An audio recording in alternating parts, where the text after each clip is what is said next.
Hello everyone, welcome to my channel mission IAS and PCS. तो कैसे हैं आप सब? उम्मीद करती हूँ कि आप लोग बहुत अच्छे होंगे और आपकी स्टडी काफ़ी अच्छी चल रही होगी। आज है 17 जुलाई 2023। तो आज के वीडियो में हम कुछ इम्पॉर्टेंट क्वेश्चंस को, करंट अफेयर्स के क्वेश्चंस को डिस्कस करेंगे जो कि आपके आगे आने वाली एग्जाम्स में काफ़ी रेलेवेंट प्रूव होंगे। तो चलिए बिना किसी देरी के शुरू करते हैं इस वीडियो को। फर्स्ट क्वेश्चन है, Namda art is in news recently, it belongs to which state of India? Namda art हाल ही में खबरों में है, यह भारत के किस राज्य से संबंधित है?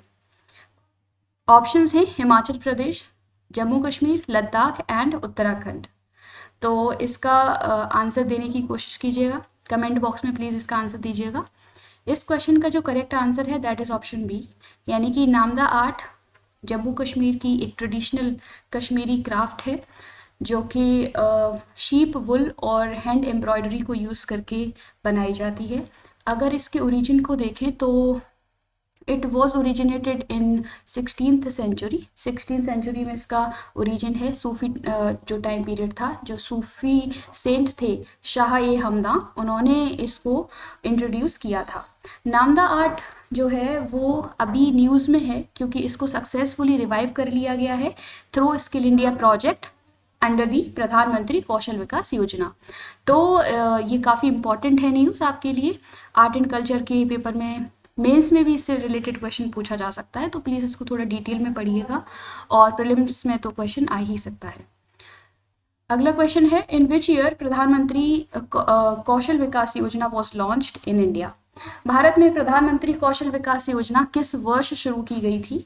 15 जुलाई 2015, 15 जुलाई 2016, 15 जुलाई 2018 एंड ऑप्शन डी है 15 जुलाई 2020।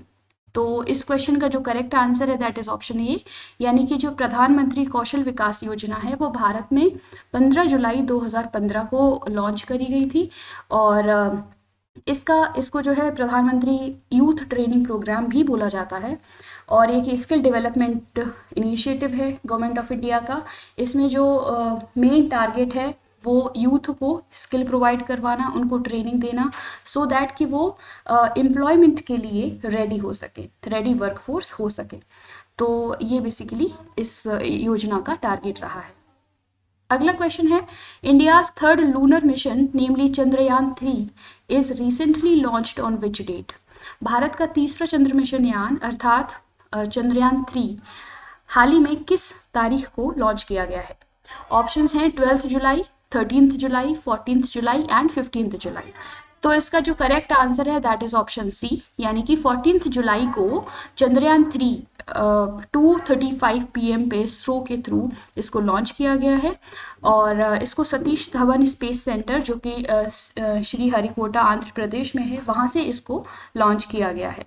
अगर इसके स्पेसक्राफ्ट को देखें, जो कैरियर है इसके लिए वो है launch vehicle mark 3 LVM-3 career, और इसमें लैंडर और रोवर भी हैं। लैंडर और रोवर की नेम्स आपको पता होनी चाहिए। लैंडर है विक्रम एंड रोवर का नाम है प्रज्ञान। तो ये कुछ फैक्ट्स हैं। चंद्रयान 3 बहुत ही रेलेवेंट जो है एक प्रोग्राम है हमारे देश के लिए। अगर हमारा देश ये टारगेट पूरा कर लेता है, टारगेट है कि मून के साउथ पोल पे जो है सॉफ्ट लैंडिंग करवाना, अगर भारत ने ये अचीव कर लिया तो पूरे विश्व में 4th कंट्री बन जाएगा ये अचीवमेंट हासिल करने वाला। आपके लिए क्वेश्चन है कि अभी तक ऐसी कौन सी वो 3 कंट्रीज हैं जिन्होंने मून के साउथ पोल पर जो है सॉफ्ट लैंडिंग सक्सेसफुली वहाँ पे कर ली है। तो प्लीज़ इस क्वेश्चन का आंसर दीजिएगा। अगला क्वेश्चन है, Surya Kiran is a joint military exercise between which of the following country? Surya Kiran एक जॉइंट मिलिट्री एक्सरसाइज है, वो कौन से देश इसको कंडक्ट करवाते हैं? तो उन 2 देशों के नाम आपको बताने हैं। ऑप्शंस हैं India and Bangladesh, India and Pakistan, India and Nepal and India and Myanmar. इस क्वेश्चन का जो करेक्ट आंसर है दैट इज ऑप्शन सी, यानी कि सूर्य किरण एक जॉइंट मिलिट्री एक्सरसाइज है इंडिया और नेपाल की। अगला क्वेश्चन है, India has set its target to eliminate TB by which year? भारत ने किस वर्ष तक टीबी को खत्म करने का लक्ष्य रखा है? ऑप्शंस हैं 2024, 2025, 2027 एंड 2030। तो इसका जो करेक्ट आंसर है दैट इज ऑप्शन बी, यानी कि भारत का जो टीबी एलिमिनेशन का टारगेट है वो 2025 है। टीबी मीन्स ट्यूबरकुलोसिस, जो इसका पूरा नाम है, एक बैक्टीरियल डिजीज है। प्राइमरीली हमारे लंग्स को अफेक्ट करती है। वैसे तो पूरी बॉडी पे इसका इम्पैक्ट रहता है, लेकिन प्राइमरीली अगर हम बात करें तो लंग्स पे ज़्यादा इम्पैक्ट रहता है इसका। और पर्सन टू पर्सन कांटेक्ट में आने से ये स्प्रेड होती है। कफ से या स्नीज आने से ये जो है, अगर कोई पर्सन इन्फेक्टेड है, अगर आप उसके कांटेक्ट में आ जाते हैं तो ये बीमारी फैल सकती है। ट्रीटेबल है, बिल्कुल है, लेकिन बहुत ही डेडली इन्फेक्शियस डिजीज़ है ये। अगर डेटा के हिसाब से देखें तो 1.5 मिलियन डेथ्स हर साल टीबी की वजह से होती हैं भारत में। और इसके लिए इसका जो एंटी टीबी जो ड्रग है उसको बनाने के लिए जो पेटेंट कंपनी है वो जॉनसन जॉनसन कंपनी है। और हाल ही में बेसिकली ये न्यूज़ में रहा है क्योंकि एक नॉन प्रॉफिट ऑर्गेनाइजेशन है ग्लोबल ड्रग फैसिलिटी, और जॉनसन जॉनसन कंपनी ने एक अग्रीमेंट साइन किया है कि जो जेनरिक वर्जन्स होते हैं बेडाक्विलीन, एक एंटी ट्यूबरकुलोसिस है, उसका जो जेनरिक वर्जन्स हैं वो डिस्ट्रीब्यूट करवाए जाएं उन देशों में जहां पर इसकी अवेलेबिलिटी नहीं है, specially in low and middle income countries. जो ऐसे देश हैं जो इकोनॉमिकली बहुत अच्छे नहीं हैं, तो अफोर्ड नहीं कर सकते हैं, तो उनके लिए अफोर्डेबल एंटी ट्यूबरकुलोसिस ड्रग को अवेलेबल करवाया जाए। तो इस दिशा में एक नया स्टेप है ये। बात, एक अग्रीमेंट साइन हुआ है इन दोनों जो है एक कंपनीज़ के बीच में, मैं कहूँ तो प्लीज़ इसको याद रखिएगा, काफ़ी इंपॉर्टेंट है आपके आगे आने वाले एग्जाम्स में। ऐसे पूछा जा सकता है कि किस टाइप का नेचर क्या है डिजीज़ का, बैक्टीरियल है, वायरस की वजह से होती है, कैसे होती है, ऐसे भी क्वेश्चन पूछ लेते हैं, तो इसको ध्यान रखिएगा प्लीज़।